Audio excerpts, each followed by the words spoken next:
धेनुकासुर की वध की अद्भुत कृष्ण लीला। क्या आप जानते हैं कि वृंदावन के पास एक ऐसा वन था जहाँ कोई जाने की हिम्मत नहीं करता था। वहाँ एक मीठी ताड़ के फल पूरे जंगल में सुगंध फैला देते थे, लेकिन उस वन में रहता था एक भयानक राक्षस धेनुकासुर। जो भी वन में जाता वह उसे जीवित नहीं छोड़ता।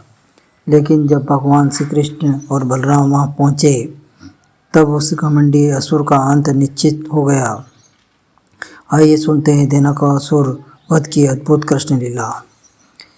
एक दिन कृष्ण और बलराम जी सभी ग्वाले खेलते खेलते जंगल की ओर जा रहे थे। चलते चलते वे एक ऐसा वन के पास पहुँचे जहाँ मीठे ताड़ के फलों की सुगंध आ रही थी।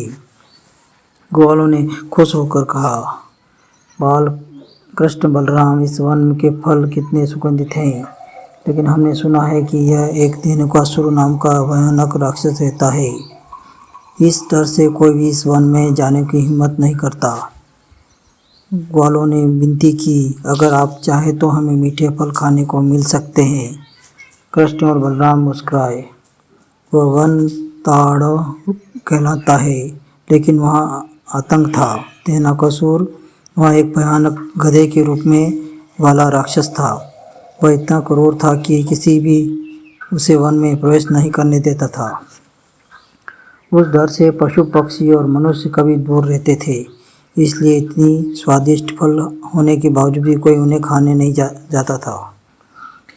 ग्वालों की बात सुनकर बलराम जी आगे बढ़े तो ताड़ के ऊंचे ऊंचे पेड़ के पास गए और अपने बल से पेड़ों को जोर जोर से हिलाने लगे।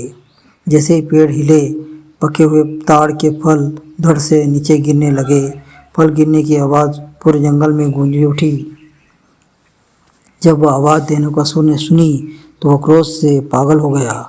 वह तेज गति से दौड़ता हुआ वहां पहुंचा। उसने देखा कुछ ग्वाले और दो सुंदर बालक पेड़ को हिला रहे हैं।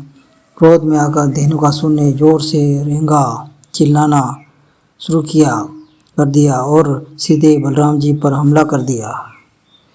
धेनुकासुर ने पूरी ताकत से अपने पिछले पैरों से बलराम जी को लात मारने की कोशिश की, लेकिन बलराम जी स्वयं अनंत शक्ति के स्वामी थे।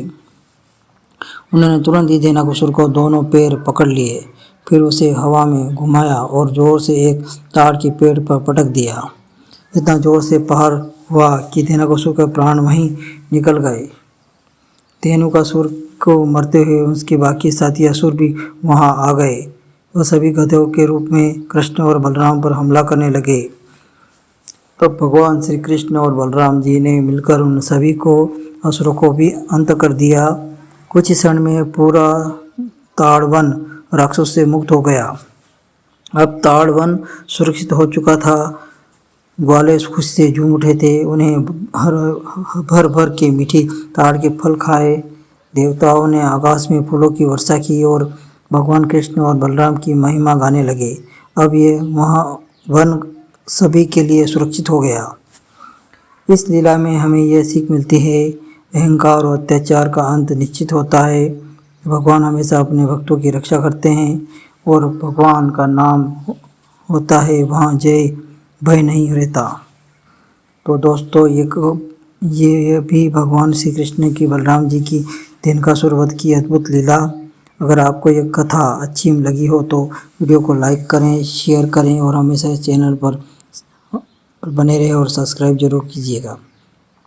ऐसे ही सुंदर कृष्ण लीलाएं सुनने के लिए हमारे चैनल पर बने रहिए। जय श्री कृष्ण।